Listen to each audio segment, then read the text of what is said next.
अस्सलाम वालेकुम। क्या हाल चाल है? उम्मीद करता हूँ ठीक होंगे, खैरियत से होंगे। मेरा नाम है ज़मी और मेरे साथ है शहजाद चौधरी। तो आज हम जिस वीडियो पर रिएक्ट करने वाले हैं वो हमारे एक बहुत ही प्यारे सब्सक्राइबर हैं, उन्होंने हमें रिक्वेस्ट की थी। सॉरी भाई, हम लेट हो गए। तो चलिए वीडियो शुरू करते हैं। मैं टाइटल आपको बता देता हूँ। उसका टाइटल है रिलायंस बिजनेस एम्पायर।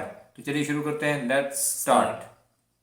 स्वागत है दोस्तों इस बिजनेस अंपायर सीरीज के दूसरे वीडियो में। तो आज हम बात करेंगे रिलायंस बिजनेस अंपायर के बारे में।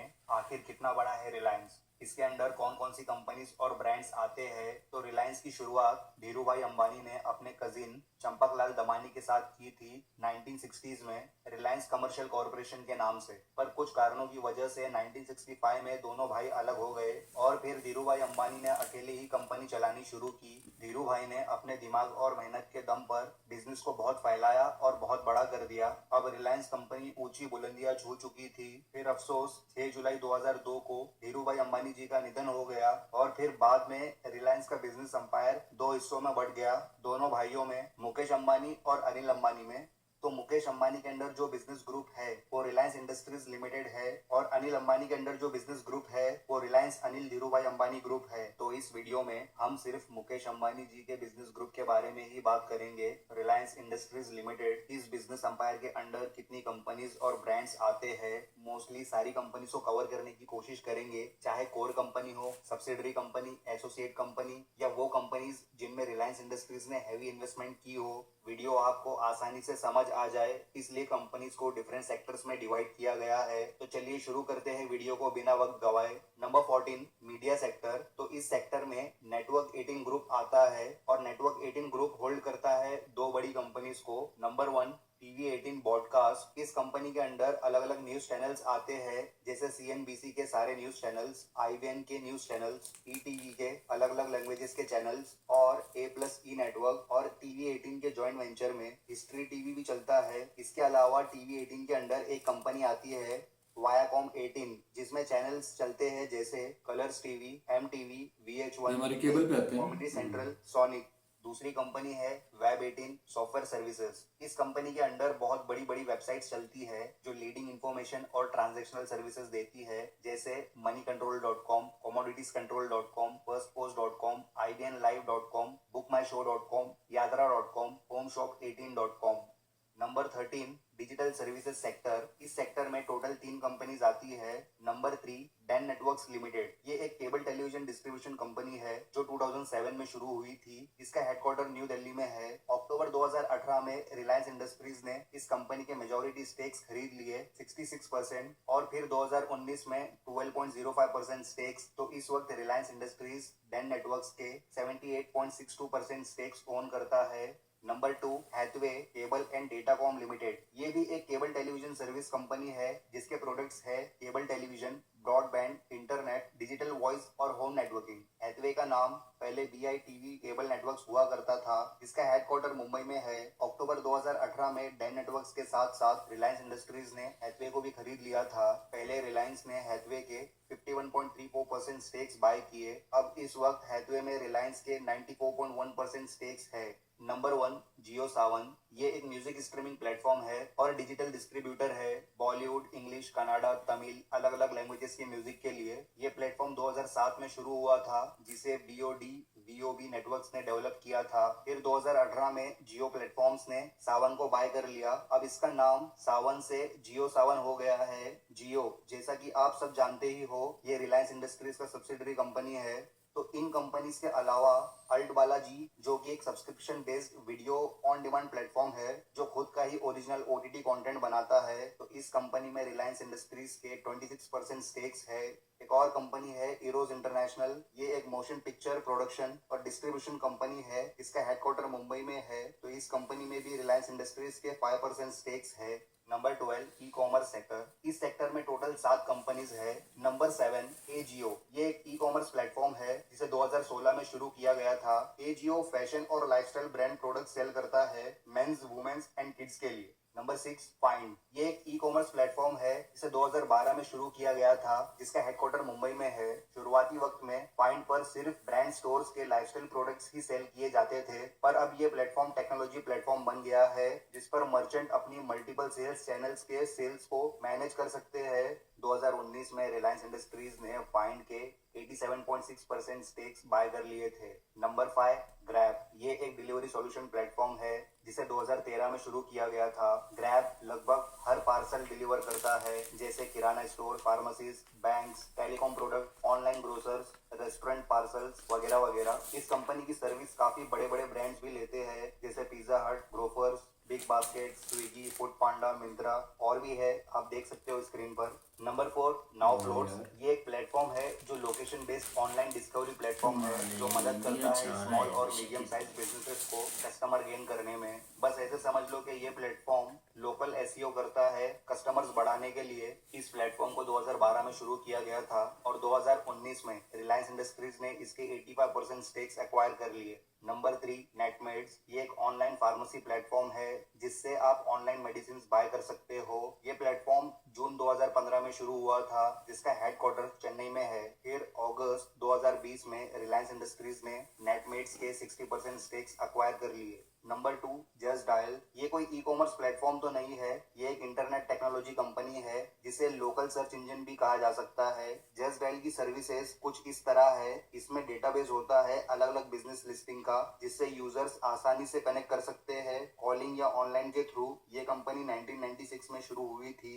इसका हेडक्वार्टर मुंबई में है। फिर 16 जुलाई 2021 यार को इंडिया में रिलायंस बहुत ने ज्यादा जस्ट कंपनीज डायल है के यार, पाकिस्तान में तो 66.95% स्टेक्स बाय कर लिए। नंबर 1 जियो मार्ट, ये एक ई कॉमर्स कंपनी है जिसे दिसंबर 2019 में शुरू किया जो तेरा गया नाम था। ले रहे इसका हैं हेडक्वार्टर नवी हमने तो मुंबई कभी में सुने है। भी नहीं होंगे। शुरुआत में जियो मार्ट ने मैंने सिर्फ तो नहीं ग्रोसरीज सुना। पे फोकस किया, पर अब जियो मार्ट की प्रोडक्ट कैटेगरीज बढ़ गई है, जैसे फैशन, होम एसेंशियल्स और लाइफस्टाइल प्रोडक्ट्स। जियो मार्ट का एप्लीकेशन लॉन्च होने के कुछ दिनों के अंदर ही 1 मिलियन डाउनलोड्स हो गए थे। इस वक्त जियो मार्ट भारत के 200 से ज्यादा सिटीज एंड टाउन्स में सर्विस दे रहा है, जिसमें लगभग 10,000 एम्प्लॉइज काम करते हैं।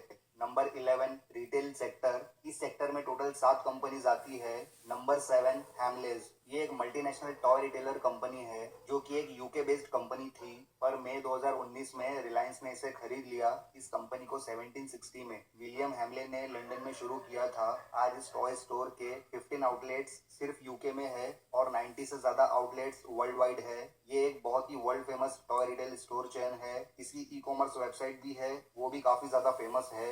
नंबर 6 रिलायंस फ्रेश, ये एक रिटेल स्टोर चेन है जो बेस्ट क्वालिटी के फ्रूट, वेजिटेबल्स और दूसरे होम एसेंशियल्स सेल करता है। इस कंपनी को 2006 में शुरू किया गया था। इस वक्त इस रिटेल चेन के स्टोर्स भारत की 93 सिटीज में 700 से भी ज्यादा स्टोर्स है। नंबर 5 रिलायंस ट्रेंड्स, ये एक leading omni channel lifestyle retail chain है जो मेंस, विमेंस और किड्स के लिए स्टाइलिश गारमेंट्स और हाई क्वालिटी प्रोडक्ट्स बेचता है। इस रिटेल चेन को 2006 में शुरू किया गया था और अभी इस वक्त रिलायंस ट्रेंड्स के ऑल ओवर इंडिया 800 से भी ज्यादा रिटेल स्टोर्स है।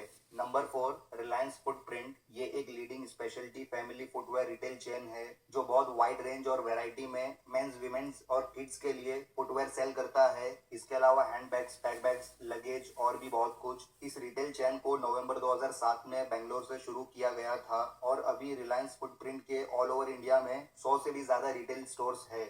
नंबर 3 रिलायंस डिजिटल, ये एक कंज्यूमर ड्यूरेबल और इंफॉर्मेशन टेक्नोलॉजी प्रोडक्ट सेल करने वाली रिटेल स्टोर चेन है, जिसका पहला स्टोर दिल्ली में 2007 में शुरू हुआ था। इस वक्त ऑल ओवर इंडिया में 400 से भी ज्यादा रिलायंस डिजिटल के स्टोर्स है। रिलायंस डिजिटल के अंडर कुछ दूसरे स्टोर्स और इलेक्ट्रॉनिक ब्रांड्स भी है, जैसे डिजिटल एक्सप्रेस मिनी। ये स्टोर चेन में भी सेम प्रोडक्ट्स ही मिलते हैं, लेकिन ये स्टोर्स छोटे होते हैं। डिजिटल एक्सप्रेस मिनी के ऑल ओवर इंडिया 1700 से भी ज्यादा स्टोर्स है। फिर है रिलायंस रेस्क्यू, ये एक सर्विस सेंटर चैन है। रिलायंस डिजिटल और डिजिटल एक्सप्रेस मिनी का ये सर्विस आर्म है और रिलायंस डिजिटल और एप्पल के कोलैबोरेशन में भी स्टोर्स चलते हैं, जिसका नाम आई स्टोर है। इसमें एप्पल के प्रोडक्ट्स सेल किए जाते हैं। नंबर 2 फ्यूचर ग्रुप, ये कोई कंपनी नहीं है, ये अपने आप में एक बहुत बड़ा बिजनेस ग्रुप है जिसके अंडर अलग अलग सेक्टर्स में कंपनीज है, जैसे retailing, insurance, logistics, integrated foods और एफएमसीजी। अगस्त 2020 को रिलायंस रिटेल ने फ्यूचर ग्रुप के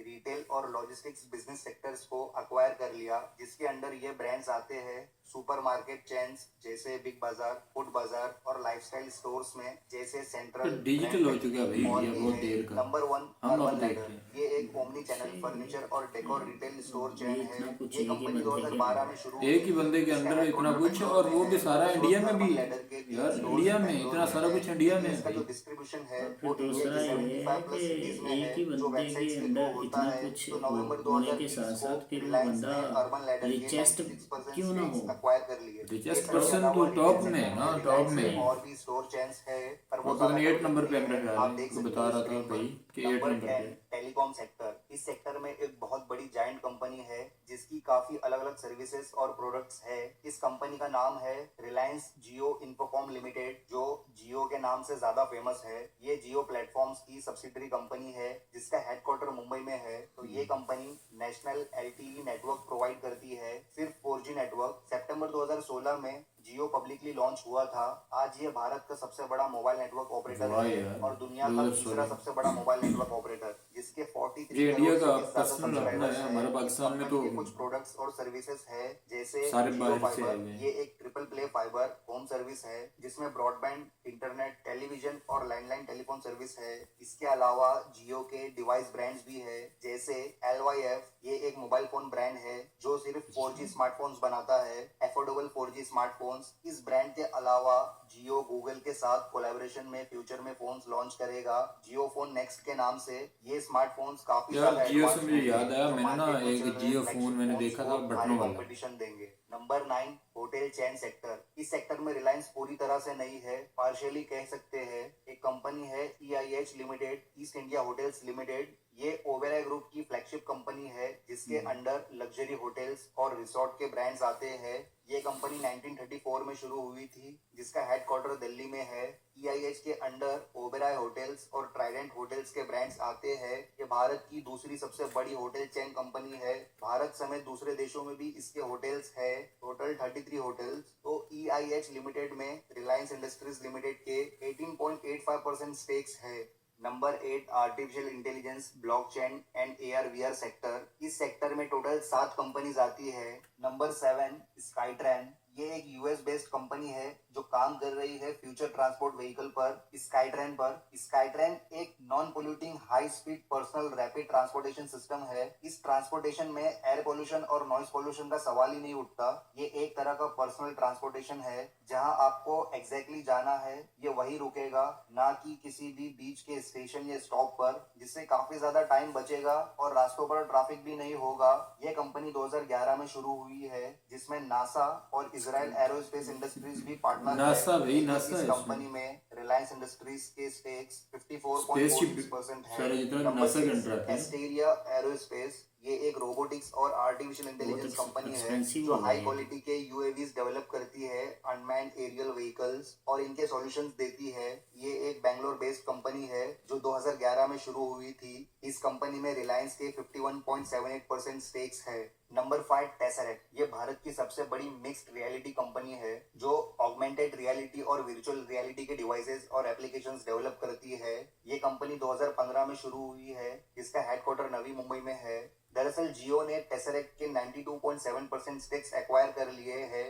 अब ये कंपनी बन गई है जियो टेसरेक्ट। नंबर 4 नेट्राडाइन। ये एक आर्टिफिशियल इंटेलिजेंस कंपनी है जो रोड सेफ्टी के न्यू स्टैंडर्ड्स क्रिएट कर रही है एज AI टेक्नोलॉजी के जरिए। ये कंपनी 2015 में शुरू हुई है बैंगलोर में, अब इसे रिलायंस ओन करता है। नंबर 3 सी स्क्वायर। ये एक फार्मास्यूटिकल टेक्नोलॉजी प्लेटफॉर्म है जो बहुत ही हाई लेवल के टेक्नोलॉजी सर्विसेज फार्मास्यूटिकल सेगमेंट्स को प्रोवाइड करता है। ये कंपनी 2002 में शुरू हुई थी, जिसका हेडक्वार्टर बेंगलुरु में है। नंबर 2 वीडियोनेटिक्स। ये एक वीडियो सर्विलेंस टेक्नोलॉजी कंपनी है जो काम करती है इन पे, जैसे intelligent video management software, AI enabled video analytics, intelligent traffic management system, face detection and recognition, video plus analytics on cloud. इन चीजों को ये कंपनी डेवलप करती है और रिसर्च करके इम्प्रूव करती है। ये कंपनी 2014 में शुरू हुई थी, इसका हेडक्वार्टर कोलकाता में है। नंबर 1 ओएक्सिस टेक्नोलॉजीज। ये एक IoT बेस्ड कंपनी है। ये दुनिया की पहली ऐसी कंपनी है जो कंसेप्चुअलाइज, डिजाइन और इम्प्लीमेंटेशन करती है IPF का intelligent plant framework manufacturing industries के लिए। इस इंटेलिजेंट प्लांट फ्रेमवर्क से मैन्युफैक्चरिंग इंडस्ट्रीज की एक्यूरेसी, एफिशिएंसी, प्रोडक्शन सब कुछ इंक्रीज हो जाता है। इस कंपनी की शुरुआत 2003 में हुई थी, जिसका हेडक्वार्टर पवई मुंबई में है। Number 7 SaaS, software as a service इस सेक्टर में टोटल 6 कंपनीज आती है। नंबर 6 केयर एक्सपर्ट, ये एक डिजिटल हेल्थ केयर प्लेटफॉर्म है हॉस्पिटल्स के लिए, जो हॉस्पिटल्स की फैसिलिटीज को इम्प्रूव करता है, जिसका हेडक्वार्टर गुरुग्राम हरियाणा में है। नंबर 5 संख्या सूत्रा लैब्स, ये एक सिमुलेशन सर्विस कंपनी है। संख्या सूत्रा एक संस्कृत वर्ड है जिसका मतलब होता है न्यूमेरिकल एल्गोरिदम्स। तो ये कंपनी कह सकते हैं रिवॉल्यूशन ला रही है सिमुलेशन और साइंटिफिक कंप्यूटिंग वर्ल्ड में। इस कंपनी की जो फ्लैगशिप सर्विस है वो है फ्लूइड डायनामिक सिमुलेशन। ये कंपनी सॉल्यूशंस देती है एरोस्पेस, ऑटोमोटिव, हेल्थ केयर और सेमीकंडक्टर मार्केट्स को। ये कंपनी 2015 में शुरू हुई थी, जिसका हेडक्वार्टर बेंगलुरु कर्नाटका में है। नंबर 4 इजीगो, ये एक सिटीजन कन्वीनियंस सर्विस प्लेटफॉर्म है जहां इंडियन सिटीजन्स को पता चलता है कि क्या क्या सर्विसेज और बेनिफिट्स है गवर्नमेंट की तरफ से उनके लिए, जैसे कौन कौन सी गवर्नमेंट स्कीम्स और सर्विसेज है और उनका एलिजिबिलिटी क्राइटेरिया क्या है और उन बेनिफिट्स के लिए क्या करना है। तो ये सारी चीजें इस प्लेटफॉर्म से पता चलती है। ये प्लेटफॉर्म जुलाई 2014 में शुरू हुआ था। वैसे तो ये प्लेटफॉर्म गवर्नमेंट ऑफ इंडिया के अंडर है, लेकिन 76% स्टेक्स इसमें रिलायंस के है। नंबर 3 हैप्टिक, ये एक artificial intelligence based conversational platform है जो कॉन्वर्सेशनल एआई सिस्टम की टेक्नोलॉजी को बिल्ड करता है और डेवलप करता है, जैसे customer care services, after sales services वगैरह। इन सर्विसेज में जो चैटबॉट्स या वॉइस बॉट्स होते हैं, इन्हें यही कंपनी आर्टिफिशियल इंटेलिजेंस की मदद से बनाती है। ये कंपनी दुनिया की सबसे बड़ी कॉन्वर्सेशनल एआई सर्विस कंपनी है। हैप्टिक कंपनी की सर्विसेज बहुत बड़े बड़े प्लेटफॉर्म्स और कंपनी लेते हैं, जैसे HDFC Life, Ola Cabs, Uber, Coca Cola, Zomato, Samsung, KFC, Dream 11, Club Mahindra, Edelweiss, Future Group और भी है। आप देख सकते हो स्क्रीन पर। ये कंपनी 2013 में शुरू हुई थी, इसका हेडक्वार्टर मुंबई में है।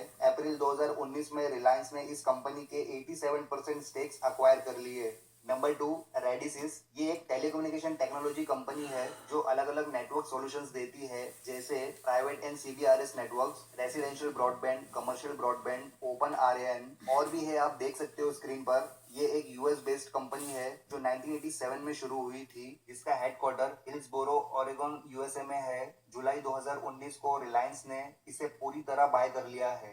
नंबर 1 रेवेरी लैंग्वेज टेक्नोलॉजीज लिमिटेड, ये एक वर्नाकुलर चैटबॉट और स्पीच टेक्नोलॉजी पर काम करने वाली कंपनी है। ये कंपनी अलग अलग इंडस्ट्रीज में सर्विसेज देती है, जैसे education, media and entertainment, BFSI, e-commerce और इंडियन गवर्नमेंट को। ये कंपनी 2009 में शुरू हुई थी, जिसका 83.3% रिलायंस ने एक्वायर कर लिया है।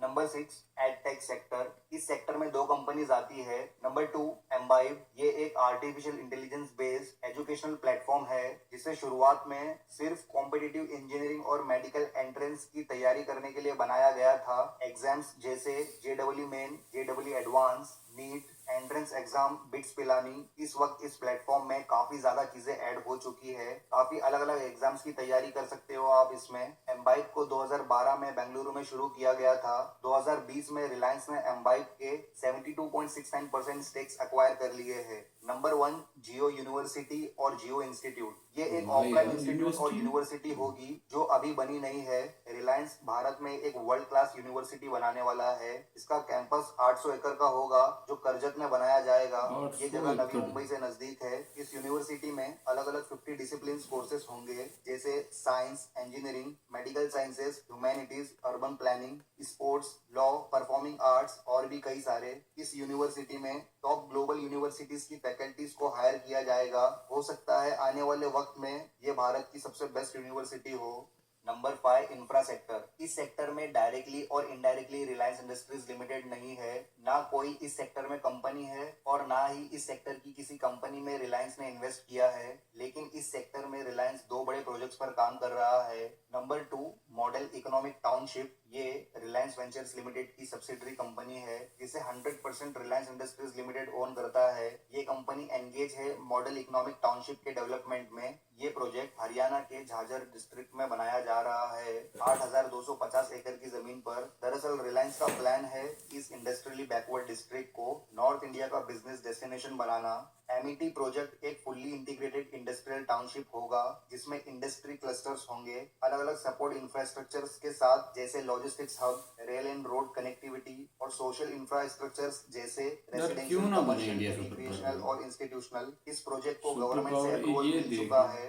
नंबर 1 मेगा सिटी ये होते हैं बिजनेसमैन। दरअसल ये मेगा ये सिटी होते बनाने हैं का सपना बिजनेसमैन रिलायंस ग्रुप जो के अपनी फाउंडर कंट्री धीरूभाई को अंबानी जी का था, जो उनके जीते जी नहीं हो पाया, लेकिन जमीन लगता से है इस उठा के सपने को आसमान मुकेश पे ले अंबानी जी जाते हैं। जल्दी पूरा कर देंगे। ये एक ऐसी हाईटेक मेगा सिटी ये अभी होगी जो प्लानिंग है हर ना, सुख कुछ सुविधाओं से लैस कुछ होगी। इस चीजें सिटी अभी की प्लानिंग में फैसिलिटीज कुछ रखी हैं, इस तरह से लेकिन होगी कि भाई आप पैसा ही किसी उनके डेवलप पास कंट्री इतना की है तो सिटीज की भाई प्लानिंग फैसिलिटीज कर को इससे सकते हैं, वो कंपेयर अच्छी कर अच्छी सकते प्लानिंग हो। कर सकते इस हैं, सोच मेगा सकते सिटी में हैं। सी लिंक कनेक्टिविटी होगी, जिसमें पोर्ट और एयरपोर्ट दोनों होंगे।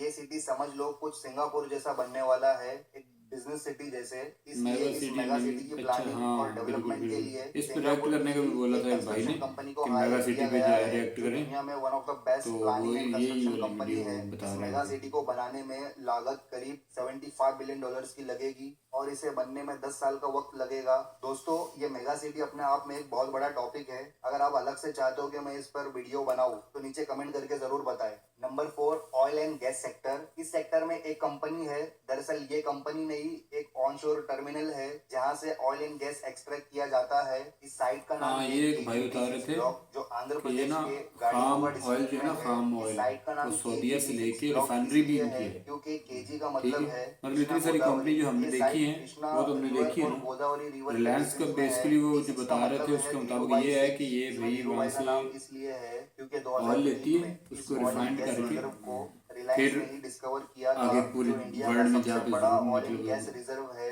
तो ऑयल एंड देती है। गैस रिलायंस के कोर बिजनेस सेक्टर में से एक है।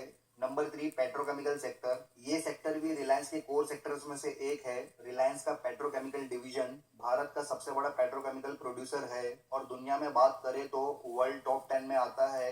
रिलायंस पॉलिस्टर फाइबर और यार्न का वर्ल्ड्स लार्जेस्ट प्रोड्यूसर है और पैराजाइलिन का वर्ल्ड्स सेकंड लार्जेस्ट प्रोड्यूसर है। जिससे आप समझ सकते हो कि पेट्रोकेमिकल सेक्टर की कितनी बड़ी कंपनी है। रिलायंस के पेट्रोकेमिकल प्रोडक्ट्स लगभग दुनिया के हर कोने में एक्सपोर्ट होते हैं। तो रिलायंस जो पेट्रोकेमिकल प्रोडक्ट्स मैन्युफैक्चर करता है वो है polymers, polyesters, aromatics, elastomers, fibre intermediates और कंपोजिट सॉल्यूशंस। रिलायंस की पेट्रोकेमिकल मैन्युफैक्चरिंग यूनिट भारत में कुल 11 है, 4 गुजरात में, 3 महाराष्ट्र में, 2 उनके पास यूपी में, यूनिट 1 अपने, पंजाब में, हमारे पास 1 क्या है? Union territory Dadra and Nagar Haveli में। Number 2, textile sector. जी ये रिलायंस के सबसे शुरुआती बिजनेस टेक्सटाइल सेक्टर में से सेक्टर, एक कोई है। सेक्टर इस छोड़ा ही सेक्टर नहीं। में रिलायंस का एक ही अगर वो मैन्युफैक्चरिंग इतने डिवीजन मजबूत है हो रहे हैं तो वो अहमदाबाद कौन सा गुजरात के पुराने जमी नारोडा भाई, हमारा डिस्ट्रिक्ट में। पुराना ये जो मुल्क है वो नारोडा का टेक्सटाइल मैन्युफैक्चरिंग डिवीजन है खुश रहना पुराना दुनिया के चाहिए सबसे है। बड़े खुश और तो हम मोस्ट हैं, ये मॉडर्न नहीं, टेक्सटाइल मैं कॉम्प्लेक्सेस ये में नहीं से कह रहा कि एक है। हम रिलायंस के विमल खुश ब्रांड ने हैं, फैब्रिक्स की दुनिया में लेकिन शर्म जबरदस्त आती है क्रांति अपने लाई लोगों है। की। विमल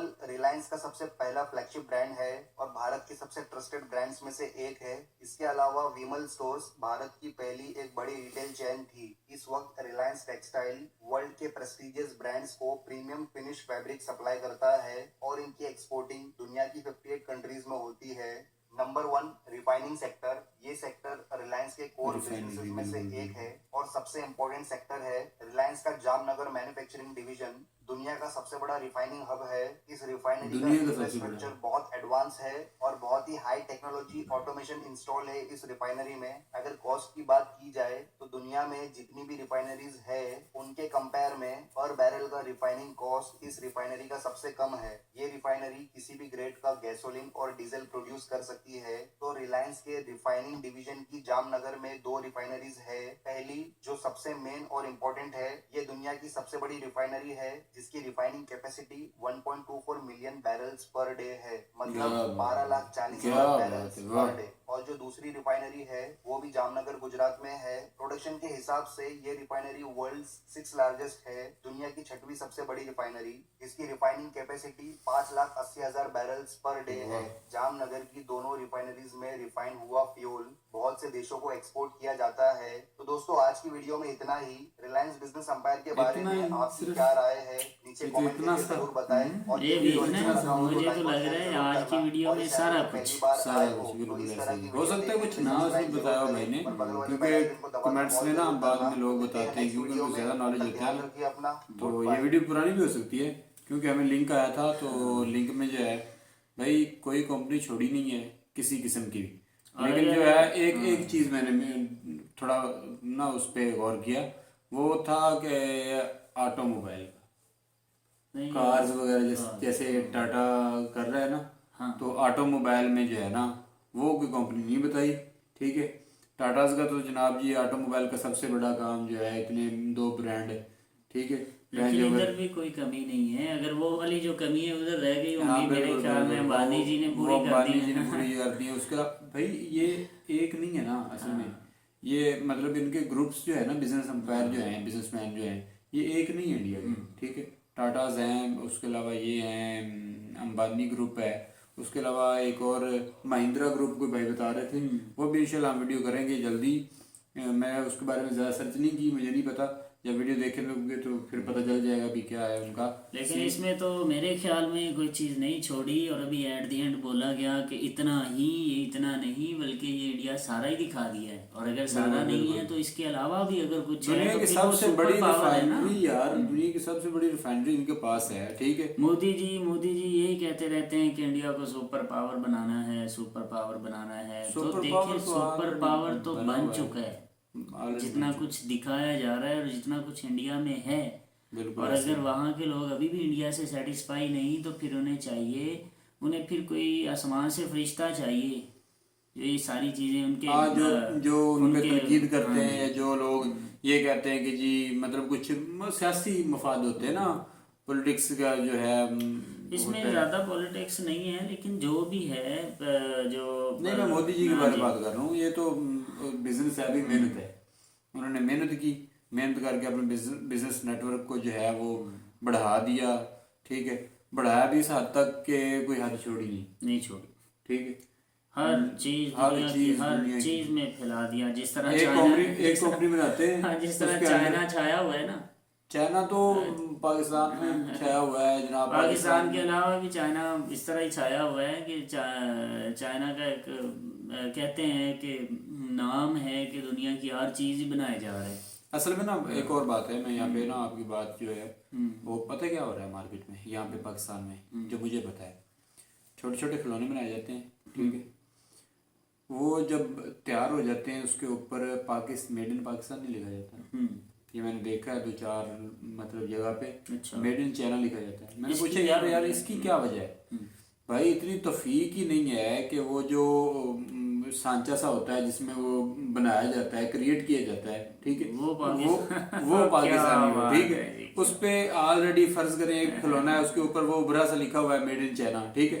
तो जो मेड इन चाइना लिखा है ना, वो जिसमें डाला जाता है प्लास्टिक वगैरह, अगर खिलौना बनाया जा रहा है प्लास्टिक, तो उसके अंदर लिखा हुआ है मेड इन चाइना, ठीक है। वो जो सच्चा उसे बोलते हैं। हाँ बिल्कुल, सांचा। तो जब वो बना दिया जाता है तो जनाब जी मेड इन चाइना। बाकी बात छोड़ें, दूसरा पिछले दिनों मैं ना माचिस की डब्बी लेने गया तो उसके ऊपर मेड इन चाइना लिखा हुआ था, अच्छा। ठीक है। अब देखें कि मैंने तो कितनी सारी जगह देखी है जहाँ पे ये माच से बनती है, माच से बनती है, सारा कुछ बनता है, ठीक है। तो मेड इन चाइना लिखने की जरूरत क्या है भाई? जरूरत ये है, इसके अलावा एक और चीज़ भी है जो हमारे लिए जो है ना, ये कोई अच्छी बात नहीं है। इंडिया, मेड इन इंडिया की चीज़ें हमारे पास है। मुझे अच्छी तरह याद है कि मैंने जब मोबाइल बाय किया था, जियो का मोबाइल तो मैंने लेना है ना, वो तो मेरी बड़ी हसरत है। एक वो बटनों वाला था, बटनों वाला मोबाइल जियो का नहीं था, वो तो मैं जियो का मोबाइल मैंने मंगवाना था। एक भाई हैं वो उधर सऊदीया होते हैं, उनसे मैंने बात की थी कि भाई यार कोई इंडियन भाई वहाँ पे आए ना, तो उनसे ये जियो का फ़ोन जो है ना, जियो फ़ोन 2, ये यार मेरे लिए मुझे चाहिए, इसकी ज़रूरत है मुझे। ज़रूरत भी इसलिए है कि मैं लाइक करता हूँ वो जो कि पुराना दौर, वो मतलब मुझे बहुत अच्छा लगता है, ठीक है, कि ज़्यादा सारे बटन, क्योंकि एक दौर था सैम्बियन का, तो मैंने वो दौर एंजॉय किया है अच्छे वाला नोकिया के साथ, ठीक है। तो अब वो दौर ख़त्म हो गया भाई, वो बातें गई। मेरे पास है अभी भी बड़ा, मैंने वो उसको संभाल के रखा हुआ है। पता है मुझे, कभी मैंने देखा हुआ है जिसके अंदर बटन ही बटन है। वो कभी कभार बटन गिना करते थे कितने हैं, ठीक है। लेकिन मैं तो वो यूज़ करता था ना उसके लिए, चैट के लिए वगैरह। तो भाई बात ये है कि आपका इंडिया जो है भाई कहाँ से कहाँ पहुँच गया, और हम यहाँ पे सिर्फ ये देखते रह गए जी, सुनते रह गए, बल्कि देखा नहीं, क्योंकि सुनने पे बस हमें यकीन आ जाता था। असल में ना अवाम थोड़ी ना भोली है। अवाम सिर्फ उतना जितना सुनाया जाता है उतना सुन के अल्लाह के हुक्म से तौफीक ही नहीं है कि हर बंदा सर्च कर ले, उसके बारे में देख ले कि वाकई ऐसा अब है। इंडियंस हैं, उसके अलावा बाकी भी हैं यार। वो आप भाई ना, जो आप भाई हैं, आप क्या करते हैं, कोई बात सुनी ना, सुन के ऐसे ही हवा में तीर नहीं छोड़ देते, ठीक है। विकिपीडिया करते हैं, गूगल करते हैं, टेक्नोलॉजी है, सबके पास है, टेक्नोलॉजी का फ़ायदा उठाते हैं, ठीक है। लेकिन हमारे यहाँ पे क्या होता है, अच्छा जी इंडिया में जो है 33% जो है ना वो गुर्बत है, लोग जो है उनके पास खाने को कुछ नहीं है, एक टाइम का खाना भी नहीं मिलता, ठीक है। इंडिया की टोटल जो है जितनी भी आबादी है, एक 100 करोड़ समथिंग, काफी ज्यादा है। नहीं 22 करोड़ 100 करोड़ के ऊपर है कुछ, तो ये आंकड़ा मुझे कंफर्म नहीं है, क्योंकि अब सुना ही था, बस किसी मूवी में देखा था। और कहा जाता है कि बहुत सारी इसकी आबादी वो क्या अब 30% उसके 33% जो है ना लोग जी वो भूखे सोते हैं, सड़कों पे सोते हैं वगैरह वगैरह। तो भाई अगर कुछ था भी, या मैं नहीं कह रहा कि मैंने चलिए देखा नहीं हम ना, इस पे बात खत्म करते हैं कि अगर वाकई ही 33% लोग भूखे सोते हैं तो यार ऐसे इतनी लोगों development ऐसे वही ना, लोगों की वही। होने, ये जो भी हम वीडियो देख रहे थे, इतने अमीर और इतने टॉप 8 वाले अमीर लोग हैं वहाँ, उनके होते हुए अगर ऐसे लोग भूखे सो रहे हैं, तो हमारी इस वीडियो का यही पैगाम है कि उनको भूखा ना सोने दें, उनके साथ तावन करें, उनके साथ आप उन्हें गले से लगाएं, और कहीं ना कहीं अगर आप उनका बिजनेस चला यार सकते हैं। होंगे नहीं, मेरा ख्याल नहीं कि होंगे, ये तो हमारे मीडिया पे सारा कुछ है। अच्छा, अगर आपका दिल कहता है कि मेरा दिल कोई ये भी ऐसा कहता नहीं है कि भाई नहीं होगा ना यार। अच्छा। इतनी देखो ना भाई, देखो एक इंडिया कंट्री है ना, उसके अंदर इतनी ज्यादा इन्वेस्टमेंट है, उनके प्राइम मिनिस्टर है, सारा कुछ है, इतना वेल, यार इंडिया तरक्की कर रहा है, वो नई नई सिटी, 100 सिटी की कितनी सुपर सिटी बना रहे हैं, क्या कुछ बना रहे हैं। तो भाई ये बात सरासर गलत होगी ना, ये बात वैसे ही गलत होगी, बस वो क्या कहते हैं। चलें जी, ये भी बात हम अपने जो जी बिल्कुल viewers हैं, बिल्कुल, उन पे छोड़ देते खैर हैं। छोड़ें जी हाँ बात, वीडियो बहुत लंबी होगी, क्योंकि जो जियो का नेटवर्क था उसकी वीडियो बहुत लंबी थी, तो उसके वो हमने देखी, वो सारा नेटवर्क जो भी देखा। इसके अलावा अगर कुछ और रह गया है तो आप हमें ज़रूर बताइएगा, हमारे इल्म में जो है इजाफा कीजिएगा, क्योंकि आप हमें बताते हैं, हम आपसे सीखते हैं। और ये भाई आपका बताना जो है ना, ये हमारे लिए, हमारे काम तो आएगा ही, लेकिन हमारे आसपास हमारे जो जितने भी दोस्त हैं वगैरह, उनके पास भी ये पैगाम इसी तरह जाएगा कि यार भाई ज़िंदगी में आए तो हैं 2-4 दिन के लिए, तो यार कुछ करके जाएं, कुछ मेहनत करें कि शायद हमारी कंट्री का भी भला हो। इसी के साथ हमें दीजिए इजाज़त। अल्लाह हाफ़िज़। हाफिज़।